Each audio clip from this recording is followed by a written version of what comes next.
Hey guys, welcome to MNMMPT NAATI.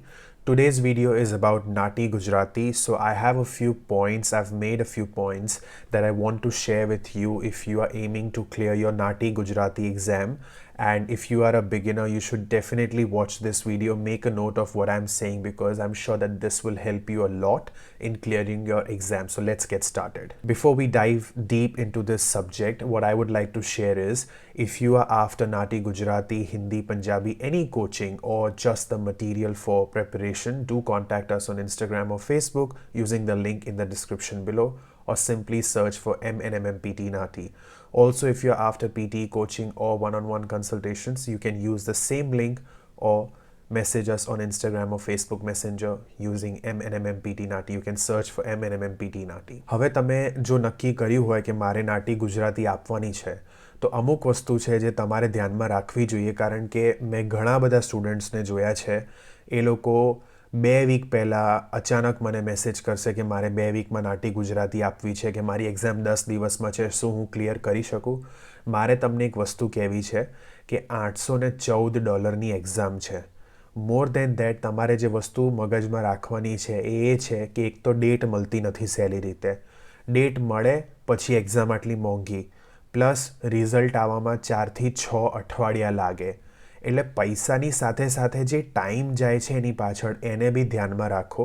એટલે $814ની exam છે તો એને થોડું સિરિયસલી લઈએ કારણ કે આપણે જો ખાલી 10 દિવસની પ્રિપેરેશન કરીને એવું વિચારતા હોઈએ કે હું એક્ઝામ ક્લિયર કરી દઈશ તો એ થોડું હું કહીશ ઓવર કોન્ફિડન્સ છે કારણ કે એવું થવું ના જોઈએ.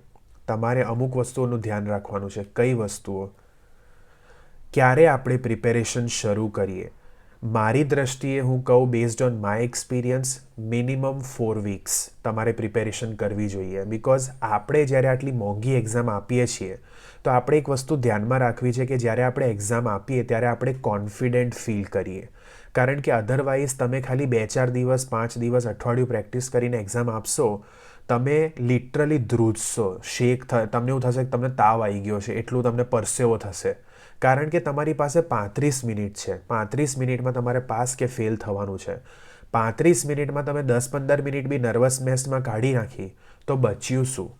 ખ્યાલ આવ્યો? આ આપણી કંઈ 3-4 કલાકની એક્ઝામ નથી કે પહેલી 5-7 મિનિટ નર્વસનેસમાં નીકળી ગઈ તો ચાલી જશે. ના, નહીં ચાલે. અને અહીંયા તમારે ઓન ધ સ્પોટ બોલવાનું છે. ઘણા લોકોને મેં જોયા છે. હું ગુજરાતી છું, હું નાનપણથી ગુજરાતી બોલું છું, 30 વર્ષથી ગુજરાતી બોલું છું. Get it. મારો પ્રશ્ન તમને એમ છે કે તમે કેટલી શુદ્ધ ગુજરાતી રોજ બોલો છો? તમે અંગ્રેજી શબ્દોનો બિલકુલ ઉપયોગ નથી કરતા ગુજરાતી બોલતી વખતે? જો એ કેસ હોય તો પછી વાંધો નથી. જેમ કે અત્યારે હું બોલ્યો એ કેસ હોય પણ હું એવું બોલું કે એ બાબતે વાંધો નથી.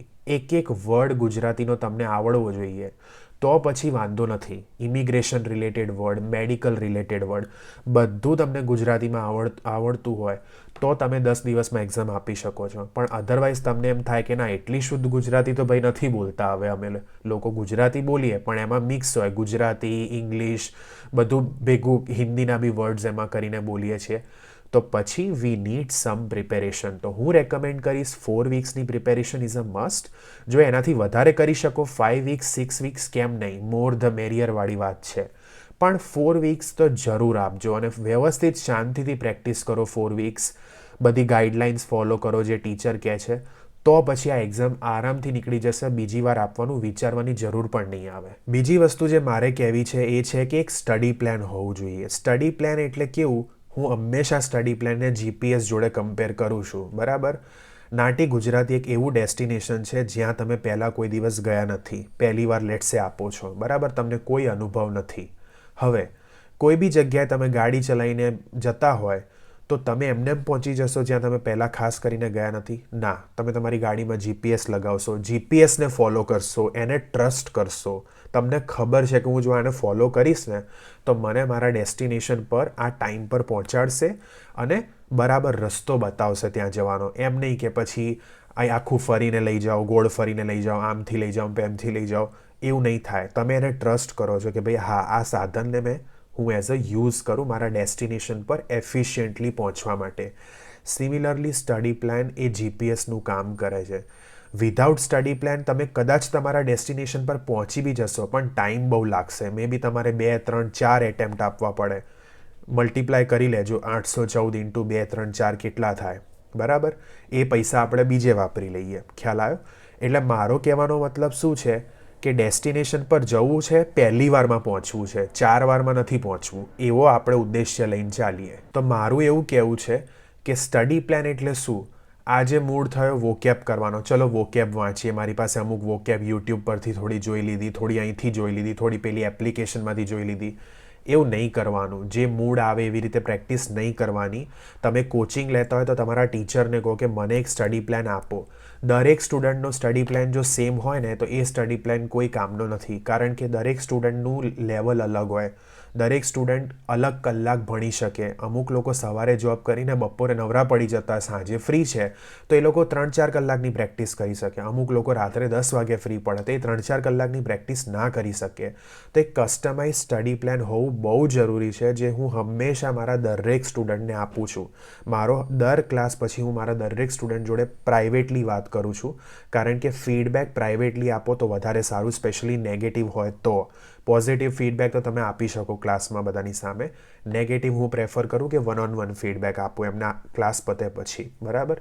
તો હું એમાં એમને એમનો કસ્ટમાઇઝ સ્ટડી પ્લાન આપું કે આટલા કલાક આ દિવસે આટલા વાગ્યાથી આટલા વાગે આ ડાયલોગ્સ કરો, મને ફોટા મોકલો ટેલિગ્રામ એપ ઉપર, હું ફોટા જોઈશ, ચેક કરીશ કે તમે બરાબર કામ કર્યું છે કે નહીં, પછી તમને તમારો નેક્સ્ટ સ્ટેપ કહીશ. તો આવી રીતે ટેલર્ડ સ્ટડી પ્લાન વધારે સક્સેસફુલ રહે છે, નહીં કે એક જનરલ સ્ટડી પ્લાન બધાની વચ્ચે કહી દીધું કે ભાઈ 3 કલાક આ કરો, 2 કલાક આ કરો, અડધો કલાક આ કરો. એનાથી કોઈ ફરક નહીં પડે.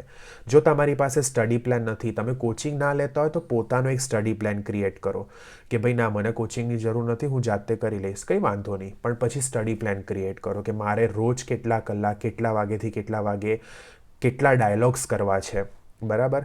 અને ડાયલોગ્સ કરું છું તો પછી ચેક કઈ રીતે કરું કે હું જે કરું છું એ બરાબર કરું છું કે નથી કરતો. આ બધી વસ્તુઓ ધ્યાનમાં રાખવી ખૂબ જ અગત્યની છે, બરાબર? નેક્સ્ટ વસ્તુ છે એસેન્શિયલ કોમ્પોનેન્ટ્સ ઓફ પ્રિપેરેશન. એટલે શું એસેન્શિયલ કોમ્પોનેન્ટ્સ? એટલે કઈ વસ્તુઓ છે જે મહત્ત્વની છે. પહેલાં તો વોકેબ્લરી, બરાબર? હવે વોકેબ્લરીમાં મેં જોયું છે લોકો 20-20 હજાર વર્ડની વોકેબ્લરી તૈયાર કરે છે. આપણે કોઈ ગ્રંથ નથી લખવાના, બરાબર? આપણે કોઈ ઉપન્યાસ નથી લખવાના, વાંચવાના નથી. આપણે એક સાદી નાટીની એક્ઝામ ક્લિયર કરવાની છે, એટલે 20-25 હજાર વર્ડની કોઈ જરૂર નથી તમને, બરાબર? એક બેસિક લિસ્ટ હોય, બરાબર, જે મેં બી ક્રિએટ કરેલી છે, જેમાં એક્ઝામ રિલેટેડ વર્ડ્સ બધા આવી જવા જોઈએ કે ભાઈ એક્ઝામમાં આનાથી બહાર પૂછાય નહીં, એટલું બહુ છે. હવે એવી લિસ્ટ ક્રિએટ કરું જ્યાં હું લખું યસને આપણે ગુજરાતીમાં હા કહીએ અને નોને આપણે ગુજરાતીમાં ના કહીએ. એવી લિસ્ટ બનાવીને મારે 20-25 હજાર વર્ડ તૈયાર નથી કરવા, કારણ કે એટલી મોટી લિસ્ટ જોઈને જ અમુક લોકો તો ગિવઅપ કરી દે છે કે ભાઈ આ તો નહીં થાય, આપણી પાસે એવો ટાઈમ જ નથી, મારે નોકરી કરવાની, ફેમિલી સાચવવાની કે પછી નાટી કરવાની. ખ્યાલ આવ્યો? આવું વિચારે છે, જે ખોટું નથી, કારણ કે તમારી સામે જે મટીરિયલ છે એ જ એટલું બધું આપી દીધું છે તમને. તમને ભૂખ લાગી છે, મેં 10 કોર્સ મેન્યુ આપી દીધો. કન્ફ્યુઝિંગ. એક વસ્તુ કહીએ જે સ્ટુડન્ટને યુઝફુલ પડશે. એટલે તમે પ્રિપેરેશન કરતી વખતે ધ્યાન રાખો કે હું ખાલી એક્ઝામ ક્વેશ્ચન્સ પ્રિપેર કરું, એક્ઝામમાં આવેલા ડાયલોગ્સ પ્રિપેર કરું. બાકી 50,000 જે એમને મૂકેલા છે એ પ્રિપેર ના કરું. એક્ઝામમાં આવેલા ડાયલોગ્સ પ્રિપેર કરું, એક્ઝામમાં આવેલી વોકેબ્લરી પ્રિપેર કરું. That's it. વોકેબ્લરી અને ડાયલોગ 2 જ વસ્તુ છે, 2 પાયા છે આ એક્ઝામના. પણ બંને એક્ઝામ ક્વેશ્ચન્સ અને એક્ઝામની લિસ્ટ જ તૈયાર કરવાની, બરાબર? અને એવી લિસ્ટ ખાલી જોઈતી હોય કે ના ભાઈ તૈયારી હું જાતે કરી લઈશ, મને ખાલી એક્ઝામનું મટીરિયલ આપી દો, તો એના માટે પણ કોન્ટેક્ટ કરી શકો છો કે ભાઈ મારે તૈયારી જાતે કરવી છે, મને ખાલી એક્ઝામ મટીરિયલ આપો, બરાબર? એના વિશે also we can discuss on Instagram or messenger. તમે ખાલી સર્ચ કરી શકો NAATC નાટી, કાં તો પછી તમે લિંક છે નીચે ત્યાં ક્લિક કરો, બરાબર? આગળ વધીએ. આ મારું મોસ્ટ ફેવરેટ છે, મોસ્ટ ફેવરેટ અને મોસ્ટ ઇમ્પોર્ટન્ટ હું કહીશ. પ્રેક્ટિસ, ફીડબેક, ઇમ્પ્લિમેન્ટ, રિપીટ, બરાબર? બહુ સહેલું લાગે છે દેખાવામાં, સમજવામાં બી બહુ સહેલું છે, પણ સેડલી ઘણા લોકો ફોલો નથી કરતા આ પાથવે, બરાબર?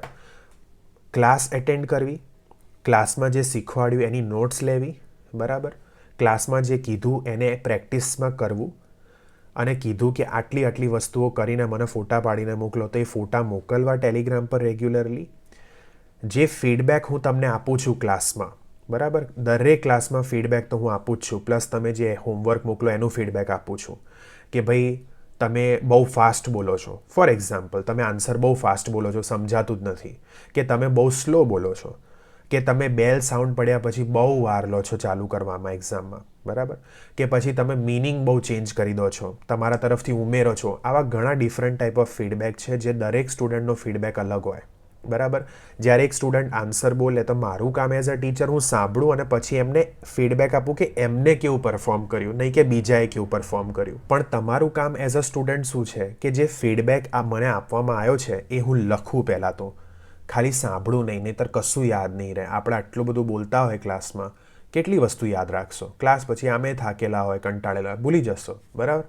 લખો નોટબુકમાં, બરાબર, મોહિત આવું બોલેલો આજે ક્લાસમાં કે ભાઈ હું બહુ ફાસ્ટ વાંચું છું, બહુ ફાસ્ટ બોલું છું, મારી નોટ ટેકિંગ બરાબર નથી, એના માટે મારે આવું કરવાનું છે. એ ફીડબેક પ્રેક્ટિસ કરતી વખતે ઇમ્પ્લિમેન્ટ કરો.